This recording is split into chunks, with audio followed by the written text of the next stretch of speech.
Now, on the positive, eto naman guys, sa sobrang positive naman nito, mga kapiksi, these are financial gains, guys, 'no. So, 'pag sinabing financial gains, dagdag kita, dagdag income, dagdag money, dagdag pera. For some of you, parang meron kayong nasi-secure, 'no, nasi-secure na mga magagandang deal, malalaking transaksyon, mga malalaking proyekto. Kung meron kayong mga ina-applyan, puwedeng malaking trabaho, 'no, or magandang trabaho na, maganda yung kontrata, maganda yung benefits, 'no, pero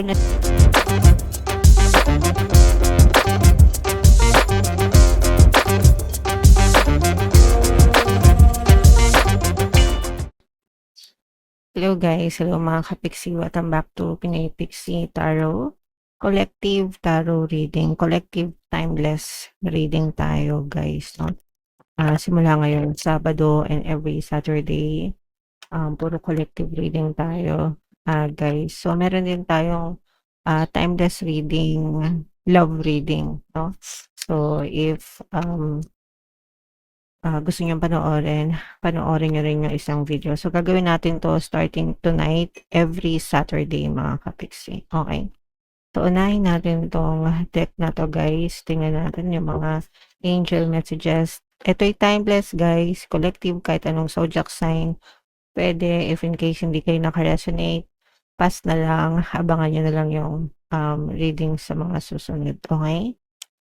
So, eto guys, ibig sabihin nito, naguguluhan yung isip niyo, naghahanap kayo ng marami ng impormasyon, 'no? You are seeking information, you are, researching, naghahanap kayo ng sagot sa mga, tanong na nasa isip niyo, or puwedeng naghahanap kayo ng mga solusyon din, guys, 'no? Naghahanap din kayo ng mga tao na puwedeng makatulong sa inyo, yung mga may kaalaman dun sa specific na situation na kinabibilangan niyo, ngayon mga kapiksi, okey? So, for some of you, ganyan yung, nangyayari sa inyo guys. And eto naman, ibig sabihin nito, you are prepared, you are ready sa kung ano mang, next chapter ng buhay mo. Marami na kayong pinagdaanan guys, marami na kayong mga pagsubok, challenges na pinagdaanan sa buhay niyo. Kumbaga parang, nagle-level up kayo, 'di ba? Parang games lang guys, 'di ba, pagka may level 1, level 2, level 3, yung medyo beginner, guys. Tapos natututo na rin kayo, nagiging wise na rin kayo, yung iba sa inyo nagi-gain ng mga skills, ng mga experience, and right now parang ready ka na, feeling mo ready ka na sa next stage ng buhay mo, mga kapiksi. So, kung ano man yung paparating sa inyo, ready na kayo, guys, okey?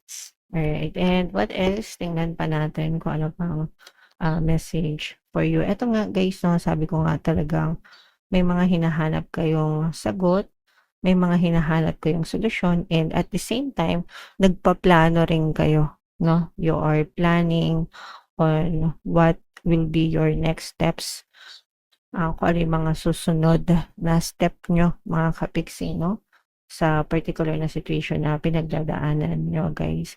And dito sa channel natin, if matagal na kayo nag-follow, palagi kong sinasabi sa inyo na magplano. Mag-planning kayo every year, long term, short term goals guys, para magkaroon kayo ng progreso din, sa buhay niyo, mga kapiksi, okey?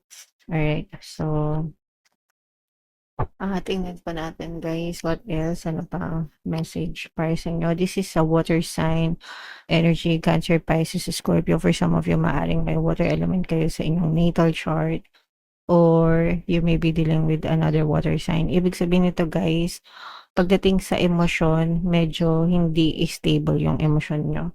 So, ibig sabihin, puwedeng nakakaramdam kayo mga disappointments or frustration, or nagiging, overly, sensitive kayo, yung mga ganyan guys. Pero, medyo may mga nangyayari sa buhay niyo na hindi kagandahan na nakakaapekto guys, sa inyong, emosyon, okey?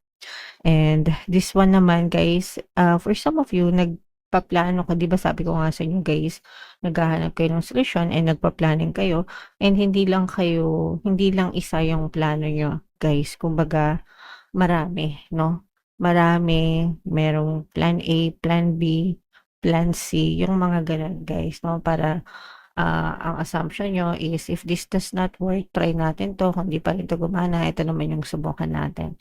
And okey lang yun guys 'no, importante talaga na, marami tayong mga, backup plans, sa buhay natin, mga ka-pixie, okey?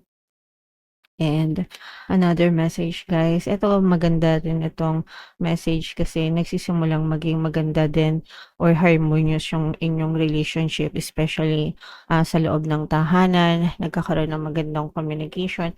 For some of you guys, pwedeng meron din kayong mga nakakausap na ano, kasi nga 'di ba sabi natin, naghahanap kayo ng mga tao, kakilala na maaaring makatulong sa inyo. So, yeah, communication is the key.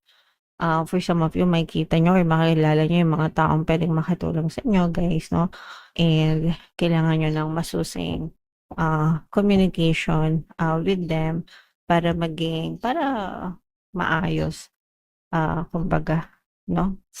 So, alam niyo naman guys, communication ang susi para sa isang matiwasay and maayos na pagsasama mga ka-pixie, okey? Alright. So, comment down below if feeling niyo naka-resonate kayo diyan. Shuffle natin 'to guys 'no. Habang sina-shuffle ko 'to, panoorin niyo muna yung, video natin regarding sa ating paano mag-manifest ng abundance video first. Kapiksi, sawa ka na ba sa mga struggles at hirap sa buhay mo? Masipag ka ba at masikap sa buhay ngunit hindi ka pa rin umaasenso? Ilang beses ka na bang nag-attempt magnegosyo at mag-invest pero palagi ka pa rin nalulugi? Sa pagkakataon na ito ay maaaring may subconscious beliefs ka na nagiging balakid sa iyong pag-unlad at pagyaman. Introducing, paano mag-manifest ng abundance video course. Dito ay matututunan mong ma-overcome ang mga balakid mo para tuluyan ka ng umunlad, umasenso, sumagana, maging matagumpay, successful at maswerte sa iyong kabuhayan, pera, trabaho, negosyo, salapi at kaperahan ng bonggang-bongga. Dali, mag-send na ng email sa pinoypixie@gmail.com at simulan na ang iyong pagyaman ngayon. Alright, so sa lahat ng gusto mag-avail ng course guys, naka-flash sa screen nyo yung lahat ng available ng courses natin sa ating channel. Sa mga interesado, mag-send lang kayo ng email sa pinoypixie@gmail.com. And sa mga naghahanap ng pampaswerte guys, meron tayong money shaker jar. Ito sikat na money shaker jar natin guys, super effective. At saka ito mga ka-pixie. So ito yung WhatsApp number natin guys, i-chat nyo lang ako dyan. And super dami na ng success stories yan guys. Pwede yan pampaswerte sa trabaho, negosyo, salapi, pera, kabuhayan in general guys. Super effective. So this is both positive and negative guys. Mayroon ditong presence ng earth signs, Capricorn, Taurus, Virgo. For some of you, pwedeng may earth element kayo sa inyong natal chart or you may be dealing with another earth signs. So this is both negative and positive. Unahin natin yung negative guys kasi for some of you, ito yung ano nyo, parang ibig sabihin nito masyado kayo maraming iniisip guys, and kitang-kita naman natin yan dito kasi nga sabi ko nga sa inyo, talaga naghahanap kayo ng mga solusyon, no? Mga solusyon, you're looking for answers, and for some of you guys, pwedeng umaabot kayo dun sa point na pwedeng nade-depress kayo or it's just too many, no? Sobrang dami nyo lang talagang iniisip guys, to the point na feeling nyo aligaga na kayo or whatsoever guys. So, kalmahan nyo lang mga kapiksi kasi the fact na naghahanap kayo ng sagot, ibig sabihin dadating yung sagot sa inyo. Pero dumadating yan usually kapag kalmado kayo. Okay? So, kailangan yung kumalma, avoid overthinking mga kapiksi kasi wala rin namang may tutulong yung overthinking sa inyo guys. And yung sinabi ko nga sa inyo kanina na there's a lot of frustration, disappointments, and for some of you, talagang nagiging overly sensitive kayo, no? Nagiging maramdamin, matampuhin. Yung mga tipong maliliit na bagay, parang ang laki-laki, parang nagiging big deal sa inyo. So, ganun kapag overly sensitive. And naintindihan naman natin yan guys. Syempre minsan bugso talaga ng emosyon, lalo na kung hindi masyadong magaganda yung nangyayari sa inyo, okay? So normal yan, it's normal to feel that way, pero wag nyong masyadong tambayan yung ganyang emosyon guys kasi kapag kayo ay nag-spiral no, sa pagiging nega, may hirapan kayong umalis. Parang kumunay kasi yan guys, yung pagiging nega, parang kumunoy na unti-unti kayong hinihila, hinahatak pababa. So, mahirapan kayong kalabanin, no? So, wag nyo nang hayaan na malunod kayo sa negative thoughts nyo, guys, para hindi kayo mahirapan na baguhin yung inyong patterns, okay? Alright. Now, on the positive, ito naman, guys, sa sobrang positive naman ito, mga kapiksi, these are financial gains, guys, no? So, pag sinabing financial gains, dagdag kita, dagdag income, dagdag money, dagdag pera. For some of you, parang meron kayong nasisecure, no? Nasisecure na mga magagandang deal, malalaking transaction, mga malalaking proyekto. Kung meron kayong mga ina-applyan, pwedeng malaking trabaho, no? Or magandang trabaho na maganda yung kontrata, maganda yung benefits, no? Pero nasisecure nyo ito, ibig sabihin, okay na, di ba? Pag secured na, okay na, close na, akin na to, it's mine, okay? So, ganun yung energy na nararamdaman natin. So, this is something na you should look forward kasi nararamdaman din natin na parang nag-e-expand, guys, no? Pag sinabing nag-e-expand, lumalago, yun. Wala na iba maisip na salita. Lumalago, yumayabong, yan. So, nag-expand talaga yung finances nyo, mga kapiksi. Pwedeng meron na kayong income, source of income, tapos pwedeng nakakakita pa kayo or meron pang mga additional sources of income na dumadating sa inyo, mga kapiksi. Okay? So, i-main nyo na itong mga financial gains, more money, more kita, para sa inyo, mga kapiksi. Lumalago ang kitaan ninyo, guys, okay? Alright.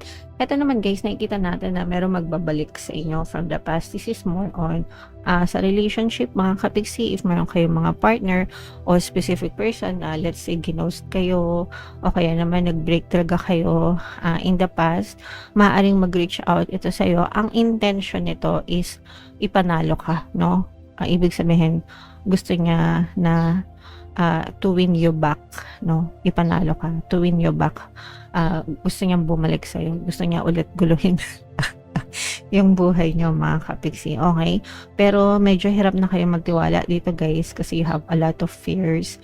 You have a lot of doubts dito sa connection na to, mga kapiksi. So, isa yun sa pumipigil para mag-blossom ulit yung relationship nyo. And, syempre, guys, pag meron na kayong past, especially negative history, mahirapan na talaga kayo dyan, guys, yung mga balik-balik na yan, mga kapiksi. Especially kung nakapag-decide kayo na ayaw nyo na talaga, diba? Okay. Pero yun, guys, at saka ibabribe kayo nitong person na to. Hindi mo ibabribe, pero liligawan ulit kayo nitong person na to kasi gusto niya ipakita sa'yo, parang nagpapag-good impression siya sa inyo, mga kapiksi. Okay? So, depende na lang sa inyo kung gusto nyo tanggapin or hindi, guys. Alright. So, what else, guys? Tingnan pa natin. Ito, guys, mayroon ditong presence ng fire signs, Aries, Leo, Sagittarius. For some of you, maaaring may fire element kayo sa inyong natal chart or you may be dealing with another fire sign. At saka, air sign, guys, Aquarius, Gemini, Libra. So, dito, guys, kagaya nga nung sinabi natin kanina na mas nagigain kayo ng mga knowledge, kaalaman, karunungan, no?